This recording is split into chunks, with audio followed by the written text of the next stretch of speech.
नोटों की गड्डियों से भरे दो दो बैग, पैकेट में रखी हुई रिवॉल्वर, लग्जरी होटल के जैसे कमरे, शराब की बोतलें और बड़ी मात्रा में कॉन्डम के पैकेट्स। ये किसी होटल या फिर रेव पार्टी वाले क्लब से नहीं बल्कि कोलकाता के एक कॉलेज से मिला। वो भी तब जब कॉलेज में सफाई के लिए बंद पड़े दरवाजों के ताले तोड़े गए। ये कॉलेज है कोलकाता के सबसे पुराने और प्रतिष्ठित शिक्षण संस्थानों में से एक, सुरेंद्रनाथ कॉलेज।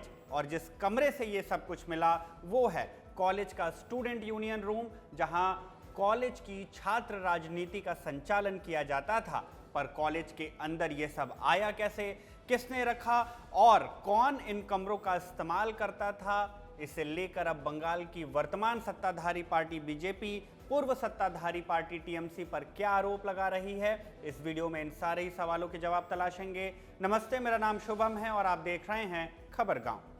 2 जून 2026 मॉनसून से पहले कोलकाता नगर प्रशासन ने सूबे के सभी शैक्षणिक संस्थानों को अपने कैंपस की सफाई करने की सलाह दी। इसी आदेश के तहत सुरेंद्रनाथ कॉलेज में भी प्री मॉनसून क्लीनिंग ड्राइव चलाई गई। कॉलेज कैंपस की सफाई करते करते सफाई कर्मी कॉलेज के यूनियन रूम तक पहुंचे। कॉलेज यूनियन रूम वो कमरा या कार्यालय होता है जहां कॉलेज के छात्र संघ के निर्वाचित प्रतिनिधि बैठते हैं और सारा काम करते हैं। आसान शब्दों में कहें तो ये छात्र नेताओं का आधिकारिक कार्यालय होता है। बीते 1 साल से ये कमरा बंद था क्योंकि कलकत्ता हाईकोर्ट का ऐसा ही आदेश था। अब आदेश क्या था और इसके पीछे वजह क्या थी, इसकी भी बात करेंगे, लेकिन पहले ये जान लेते हैं कि कमरे में था क्या। टाइम्स ऑफ इंडिया की रिपोर्ट बताती है कि जब सफाई कर्मियों ने कमरे की चाबी मांगी तो उन्हें मिली नहीं। काफी खोजबीन के बाद भी जब ताले की चाबी नहीं मिली तो ताला तोड़ा गया। कमरा खुला तो अंदर के हालात कुछ अलग ही थे। कमरे में एक पुरानी अलमारी थी, उसे खोला गया तो अंदर 2 सूटकेस मिले। लंबे समय से ऐसे ही रखे हुए थे, भारी भरकम थे। लगा कि इनमें छात्र संघ से जुड़े कागजात होंगे। दफ्तर में इसके अलावा और क्या ही हो सकता है, क्या ही उम्मीद की जाए। लेकिन जब इन्हें खोला गया तो सबके होश फाख्ता हो गए। एक नहीं बल्कि 2 वजहें थी इसकी। पहली तो ये कि इन दोनों ही सूटकेस में खचाखच नोट भरे थे, वो भी गड्डी के गड्डी, 100 और 500 रुपए के नोट। और दूसरी वजह ये कि नोटों का बड़ा हिस्सा दीमक चट कर चुके थे, माने आधे से ज्यादा नोट खराब हो गए। मीडिया रिपोर्ट्स में इन नोटों की पूरी संख्या और इनका जो कुल रकम है वो 1 करोड़ से भी ज्यादा बताया गया। इतनी मात्रा में पैसे मिले तो मामला कॉलेज प्रशासन से स्थानीय प्रशासन माने पुलिस तक पहुंच गया। कोलकाता के मुंशीपाड़ा थाने की पुलिस मौके पर पहुंची और सूटकेस नकदी के साथ वहां मिले दूसरे डॉक्यूमेंट्स जब्त कर लिए। इसके साथ ही जांच की शुरुआत हुई कि आखिर ये पैसा किसका है और यहां कैसे पहुंचा। अब कमरे से इतना कुछ मिला तो कैंपस की भी तलाशी शुरू हुई। कॉलेज प्रशासन और पुलिस दोनों ने जब कैंपस में छानबीन की तो एक एक कर खुलासे होते गए। सबसे पहले इसी यूनियन रूम से एक रिवॉल्वर मिली, काली पन्नी में लपेटी हुई। कॉलेज की छत पर शराब की बोतलें मिली। कैंपस में एक नई बिल्डिंग बनी थी इस उद्देश्य से कि ज्यादा क्लासेस बन पाएं और ज्यादा बच्चों को बैठने और पढ़ने का मौका मिले। लेकिन इसी बिल्डिंग के 5वें माले पर 2 कमरे मिले, दोनों पर ताले लगे हुए थे, इनकी भी चाबियां नहीं थी। जब इन्हें तोड़ा गया तो अंदर का माहौल बेहद आलीशान दिखा। दोनों कमरे एयर कंडीशन थे, लग्जरी बेड, अटैच वॉशरूम और फर्नीचर्स, सब कुछ ऐसा था मानो किसी होटल का कमरा हो। इनकी भी छानबीन हुई। एक स्टूडेंट कॉमन रूम भी मिला। यहां तलाशी ली गई तो कई आपत्तिजनक सामानों के साथ भारी मात्रा में कॉन्डम के पैकेट्स मिले। एक नामी कॉलेज के कैंपस में जब ऐसी चीजें मिली तो मामला राजनीतिक हो गया।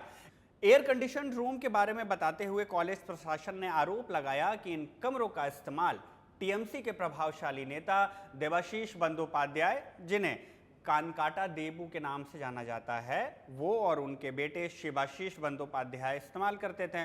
प्रशासन का यह भी दावा है कि कॉलेज कर्मचारियों को इन नेताओं की मालिश तक करने के लिए मजबूर किया जाता था। हालांकि देवाशीष बंदोपाध्याय ने इन आरोपों को खारिज करते हुए कहा है कि उन्हें ऐसे किसी भी कमरे के बारे में कोई जानकारी नहीं है। इंडिया टुडे की रिपोर्ट बताती है कि मामले के सामने आने के बाद भाजपा विधायक सजल घोष कॉलेज पहुंचे। पैसों के सोर्स की जांच प्रवर्तन निदेशालय माने ईडी से कराने की मांग की। उन्होंने आरोप लगाया कि कॉलेज में दाखिले के बदले छात्रों से लाखों रुपए वसूले जाते थे। बकौल सजल, तृणमूल छात्र परिषद के नेता छात्रों से एडमिशन दिलाने के नाम पर भारी रकम वसूलते थे। उन्होंने दावा किया कि छात्र संघ शुल्क के नाम पर छात्रों से सामान्यतः 50 से 100 रुपए ही लिए जाते हैं। ऐसे में केवल छात्र संघ निधि से एक साल में इतने पैसे जितने मिले 1 करोड़ से ज्यादा जमा होना संभव नहीं है। उन्होंने ये भी आरोप लगाया कि कथित भ्रष्टाचार से कमाए गए ये पैसे अंततः तृणमूल नेतृत्व तक काली घाट पहुंचाए जाते थे। काली घाट में ही बंगाल के पूर्व मुख्यमंत्री ममता बनर्जी रहती हैं। सीधा आरोप उन पर। हालांकि इन आरोपों पर तृणमूल कांग्रेस की ओर से अभी तक कोई भी आधिकारिक प्रतिक्रिया नहीं आई। राजनीतिक बयानबाजियों से परे सुरेंद्र नाथ कॉलेज के टीचिंग और नॉन टीचिंग स्टाफ ने भी कई आरोप लगाए। इंडिया टुडे की रिपोर्ट के मुताबिक उन्होंने दावा किया कि छात्र संघ का कमरा छात्र राजनीति के नाम पर एक निजी कारोबार की तरह चलाया जा रहा था। छात्र संघ के निर्देशों का पालन न करने वाले कर्मचारियों को डराया धमकाया जाता था। मेधावी और आर्थिक रूप से कमजोर छात्रों को प्रवेश से वंचित किया जाता था और पैसे देने वाले छात्रों को प्राथमिकता देकर एडमिशन दिला दिया जाता था। लगातार ही ऐसी शिकायतें भी आती रही हैं। सालों से आरोप लगते रहे हैं कि कई कॉलेजों में छात्र नेता दाखिले के बदले छात्रों से 20 से 50 हजार रुपए तक की रकम वसूल करते थे। हालांकि साल 2017 में तत्कालीन शिक्षा मंत्री पार्थ चटर्जी ने टीएमसी नेताओं को ऐसी गतिविधियों से दूर रहने की चेतावनी दी थी, लेकिन आरोप है कि यह प्रथा पर्दे के पीछे जारी रही। हालांकि 2019 के बाद छात्र संघ चुनाव नहीं हुए और औपचारिक रूप से छात्र संघ निष्क्रिय कर दिया गया। फिर भी टीएमसी समर्थित छात्र नेताओं का कई कैंपस पर दबदबा बना रहा।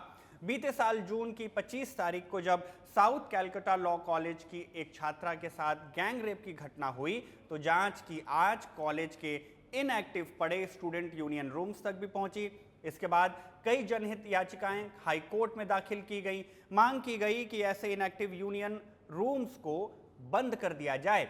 इन मांगों को देखते हुए 3 जुलाई 2025 को कलकत्ता हाई कोर्ट ने एक आदेश जारी करते हुए कहा कि पश्चिम बंगाल में उन सभी कॉलेजों और विश्वविद्यालयों के छात्र संघ कक्षों को बंद कर दिया जाए जहां छात्र संघ चुनाव नहीं हुए थे। अदालत ने कहा कि चुनाव होने तक ये कमरे बंद रहेंगे और इनमें किसी भी प्रकार की छात्र गतिविधि नहीं होगी। तब से ही इन कमरों में ताले जड़ दिए गए। ऐसा ही सुरेंद्र नाथ कॉलेज के उस कमरे के साथ भी हुआ जहां अब सफाई के दौरान ये सब कुछ बरामद हुआ है।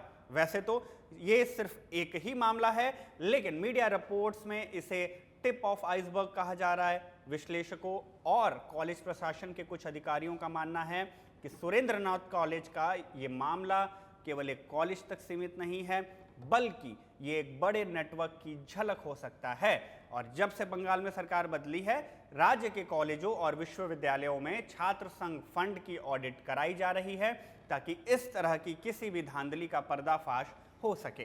खैर, इस मामले में अभी तक इतनी ही जानकारी आई है। टीएमसी नेताओं का इस मामले पर क्या जवाब आता है, इस तफ्तीश में और कितने कॉलेज आते हैं, जो कुछ भी जानकारी होगी आप तक ज़रूर पहुंचाई जाएगी। आप इस पूरे मामले पर क्या राय रखते हैं कमेंट करके हमें ज़रूर बताइएगा। मेरा नाम शुभम है, कैमरे के पीछे मेरे साथी सर्वेश हैं। आप देखते रहिए खबरगांव।